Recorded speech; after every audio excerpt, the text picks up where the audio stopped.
그럼 우리 아버님들이 목욕탕에서 하시는 것처럼 막 빡빡 이렇게 하는 거는 사실 그렇게 긍정적인 건 아닌 거네요. 안 됩니다.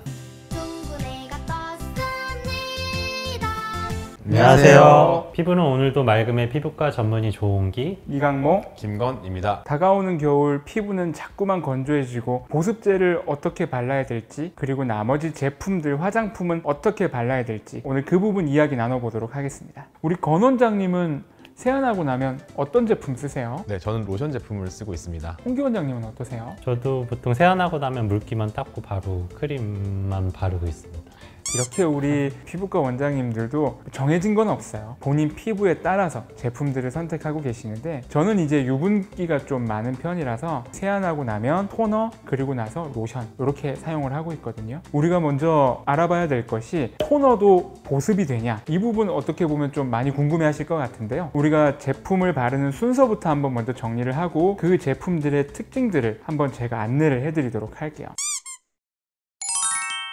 우리가 제품을 쓸 때는 먼저 세안 후에 토너나 스킨 제품을 쓰도록 안내를 드리는데, 토너나 스킨 제품은 사실 보습력은 없다고 생각하셔도 돼요. 토너나 스킨은 피부에 남아있는 잔존 노폐물들을 정리해주는 제품이라고 이해하시면 될 것 같습니다. 그리고 홍기 원장님은 수분이 많은 제품을 먼저 바르는 걸 추천을 드리나요? 아니면 유분이 많은 제품을 먼저 바르는 걸 추천드리나요? 저는 일단은 수분이 많은 제품을 먼저 바르도록 추천드립니다. 그러면 우리 수분이 많은 제품들은 어떤 게 있을까요, 권 원장님? 수분이 많은 아이들은 이제 겔 타입이나 아니면 로션 타입이고요. 좀 유분기가 많은 아이들은 이제 크림 타입이나 이제 연고 타입이 있겠습니다. 수분이 많은 것부터 유분이 많은 제품까지 쭉 나열을 해보자 그러면 에센스, 세럼, 앰플, 로션, 크림, 밤 순서로 생각하시면 돼요. 수분이 많은 제품부터 이제 유분이 많은 제품 순서로 발라주는 것이 원칙입니다. 우리가 이제 흔히들 화장품을 크게 나눌 때 습윤제와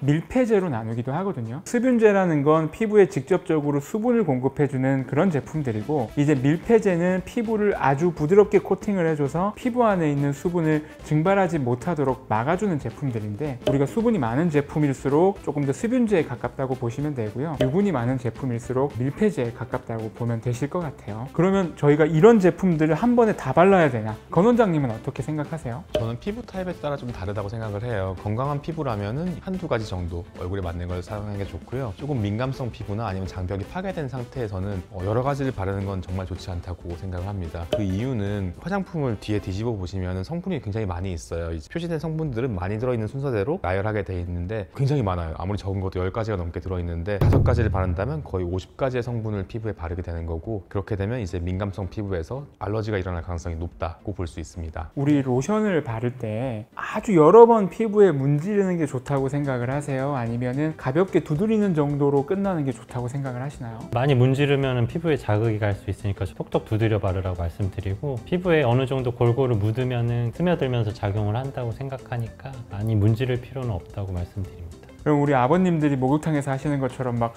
빡빡 이렇게 하는 거는 사실 그렇게 긍정적인 건 아닌 거네요. 안 됩니다. 우리가 여러 제품들을 사용할 때 치료 목적의 약을 바른다고 하면 그거는 어느 부분에 들어가는 게 좋을지 그 부분도 한번 정리를 해보면 좋을 것 같아요. 홍기 원장님은 어떠세요? 우리 연고를 바를 때 어느 시점에 연고를 바르는 걸 많이 추천을 드리나요? 원칙적으로 얘기하면 효과가 좋으려면 먼저 바르는 게 좋긴 하겠지만은, 평소에 피부에 자극감이 있거나 하시는 분들은 이제 보습제나 로션 종류, 크림 종류 이런 거 다 바르고 나서 마지막에 바르라고 말씀드립니다. 먼저 바른다고 하는 거는 맨 얼굴에 바른다는 말씀이신 거죠? 네.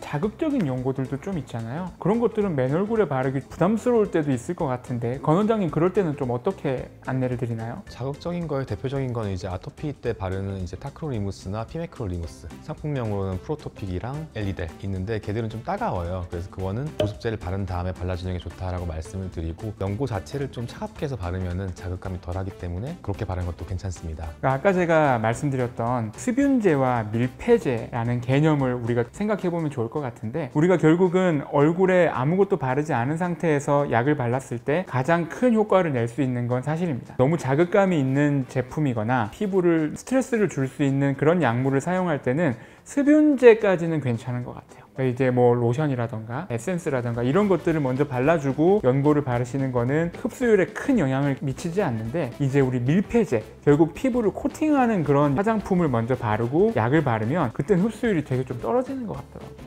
어떤 연고를 먼저 바르느냐가 크게 중요하지는 않지만은, 그러니까 밀폐제와 습윤제 개념으로 봤을 때 씩하게 남아있는 아이들은 나중에 발라주는 게 좀 더 낫고, 저는 간격은 10분 정도 보통 말씀을 드려요. 그래서 흡수가 다 되고 나서 바르는 게 좋다고 하고, 두 가지 연고를 처방할 때는 좀 얇게 발라달라고 말씀을 드려요. 그러니까 이거를 너무 두껍게 바르면은 다음 거에 영향을 주기 때문에 얇게만 발라도 굉장히 효과가 좋습니다, 연고들이. 그래서 얇게 바르고 10분 정도 간격을 두는 거를 추천드리고 있습니다.